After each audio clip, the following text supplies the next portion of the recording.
നമസ്കാരം, സ്റ്റാർ ന്യൂസിലേക്ക് സ്വാഗതം. ജൂൺ 13 പുലർച്ചെ 200 യുദ്ധവിമാനങ്ങൾ ഉപയോഗിച്ച് ഇറാനിലെ 100ഓളം കേന്ദ്രങ്ങളിൽ വൻ വ്യോമാക്രമണം നടത്തി ഇസ്രായേൽ ലോകത്തെ ഞെട്ടിച്ചതിന് പിന്നാലെ ടൈംസ് ഓഫ് ഇസ്രായേൽ ഒരു എക്സിക്യൂട്ടീവ് വാർത്ത പുറത്തുവിട്ടിരുന്നു. Mossad set up drone base in Iran, UAVs took out missile launchers overnight എന്നായിരുന്നു ആ വാർത്തയുടെ തലക്കെട്ട്.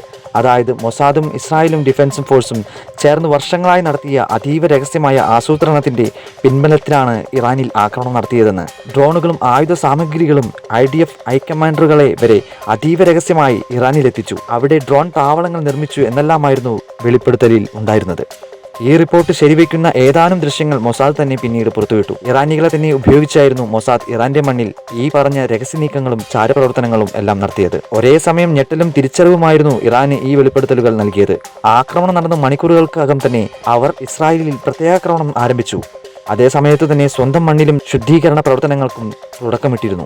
ഇസ്രായേൽ ചാരസംഘത്തിലെ ഏജന്റുമാരായി പ്രവർത്തിക്കുന്നവരെ ലക്ഷ്യമിട്ടുള്ള വ്യാപകമായ റെയ്ഡിനു ഇറാൻ തുടക്കമിട്ട് കഴിഞ്ഞു. യുദ്ധത്തിനും സംഘർഷത്തിനും താൽക്കാലികമായ വിരാമത്തോടെ ഇറാൻ ശുദ്ധീകരണ പ്രക്രിയയിലേക്ക് കൂടുതൽ കടക്കുകയാണ്. യുദ്ധത്തിലെ സ്ട്രാറ്റജിക്കൽ വീഴ്ചകൾ പരിഹരിച്ച് പഴുതടയ്ക്കുകയാണ് മുന്നിലുള്ള വലിയൊരു ലക്ഷ്യം. അതിൽ പരമപ്രധാനമായ രാജ്യത്തെ തകർന്നു കിടക്കുന്ന ഇന്റലിജൻസ് സംവിധാനത്തിന്റെ ഉടച്ചുവാർക്കൽ തന്നെയാണ്.